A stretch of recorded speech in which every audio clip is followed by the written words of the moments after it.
Saudara-saudariku, saya bertanya-tanya kenapa Yesus seolah-olah tidak menghendaki orang menjadi kaya. Lalu mencoba melihat bahwa dalam banyak pengalaman, kekayaan seringkali memang bersifat obsesif. Orang sudah punya ini, dia akan cari terus. Kalau ini tidak didukung oleh satu spiritualitas yang kuat, maka bisa terjadi yang kita kenal salah arah, salah jalan. Kaya boleh, mencari harta, mencari rezeki sebenarnya secara pribadi, saya kira Yesus tidak melarang. Tapi kalau itu tidak disertai dengan satu hidup spiritual yang kokoh, fondasi yang kuat, maka kita bisa saja terjebak, bisa saja kehilangan akal sehat, dan kita menjadi, boleh dibilang, budak dari harta kita. Kita diperintah, kita dipenjara, bahkan mungkin bisa disiksa oleh harta dan kekayaan kita sendiri. Tetapi kalau ada satu hidup spiritual yang baik, maka harta akan selalu bisa berjarak dengan kita. Dia tidak akan menghancurkan kita.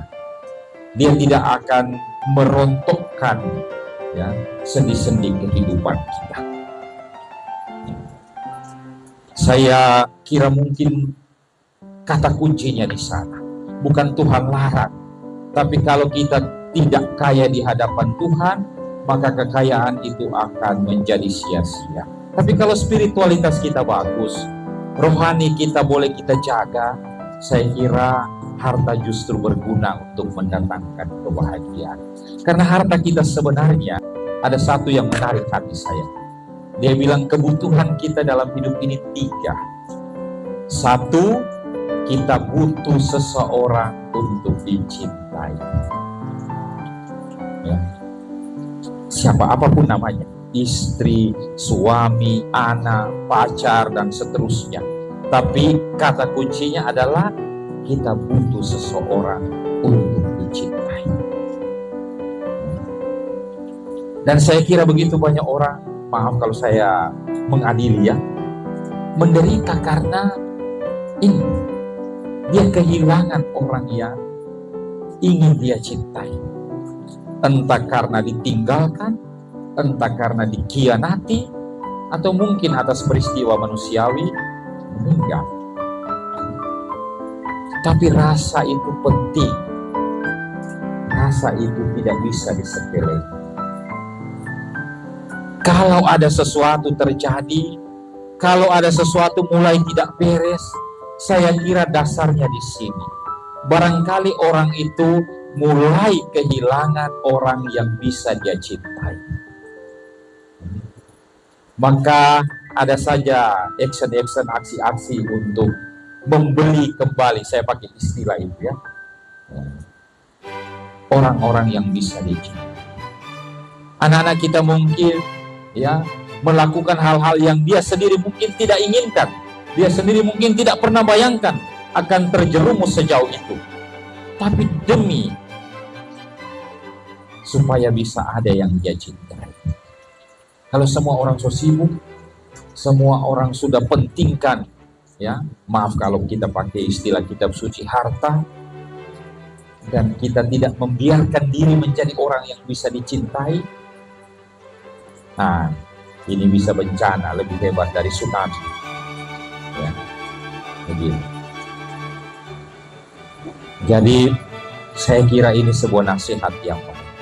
Bagaimanapun setiap orang butuh seseorang untuk dicintai. Dan kalau saya atau umat beriman, saudara-saudariku, bisa menjadi jawaban atas kebutuhan itu, kita menjadi harta yang tak ternilai. Mudah-mudahan sesudah kembali ke rumah, kita lihat kembali catatan harian kita. Adakah saya selama ini bisa menjadi seseorang yang dicintai? Tapi juga bertanya, Apakah di dalam hidup saya, di rumah saya, di wilayah rohani saya, di paroki, masih ada orang yang bisa saya cintai? Jangan-jangan kita hanya tinggal sama-sama, tapi tidak tinggal bersama. Kita hanya tinggal sama-sama. Yang kedua, sebagai manusia, kita juga butuh sesuatu untuk dilakukan. Bayangkan hidup ini, tidak ada yang boleh bikin. Saya lihat begitu banyak orang yang terjebak dengan stres dan depresi berat karena tidak tahu mau bikin apa. Mau kerja tidak dapat pekerjaan, mau beraktivitas mungkin dia pernah salah, pernah keliru, menjadi common enemy, musuh bersama semua orang. Mau melangkah ke sini salah, ke situ salah, maju salah, mundur salah. Hidup menjadi sebuah kehidupan yang tidak tahu mau bikin apa. Padahal orang penaluri, orang ini diciptakan dengan keinginan melakukan sesuatu. Tapi kadang-kadang ada satu lingkungan yang kita ciptakan yang membuat orang jatuh pada situasi ini. Tapi baik, ini saya cuma memotivasi supaya ya mari kita hidup dengan sesuatu yang bisa kita buat, sesuatu yang kita bisa lakukan. Karena apa yang kita buat itu menggambarkan siapa kita. Mari saling memberi ruang, saling memberi kesempatan. Ternyata kalau kita hidup dengan cara seperti ini, kita menemukan kegembiraan dan harta surgawi pelan-pelan menjadi milik kita. Yang terakhir, sebagai manusia, kita selalu punya kerinduan bisa mengharapkan sesuatu. Ya, maka agak aneh kalau lihat manusia hidup tidak ada rencana. Itu orang tua yang mulai stres karena ketika tanya anak kamu mau jadi apa, nanti lihat. Atau bahkan tidak jawab, atau bahkan dia bilang tidak mau jadi apa-apa. Maka kadang-kadang kita punya harapan itu juga perlu benar, perlu betul. Jangan kita mengharapkan sesuatu yang kita sendiri tidak bisa menjalani kalau dikabulkan. Saya selalu bilang jangan berdoa sesuatu yang Tuhan kabulkan, kamu yang stres. Jadi mintalah sesuatu yang orang sudah siap kalau seandainya Tuhan kabulkan.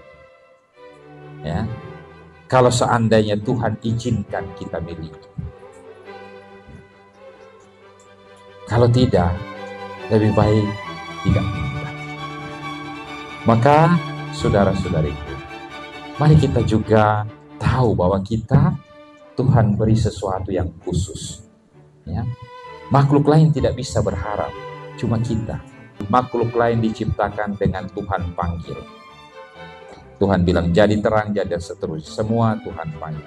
Cuma manusia yang diciptakan dengan berbagi napas dengan Tuhan. Dan mudah-mudahan di dalam perkembangan berwilayah rohani ada semangat, ada keinginan untuk pertama-tama memiliki harta surgawi. Tuhan mengizinkan kita semua, kiranya ada yang boleh kita cintai dalam hidup kita, selalu punya sesuatu yang baik yang kita buat, dan jangan lupa bersandar dan berharaplah pada Tuhan. Amin.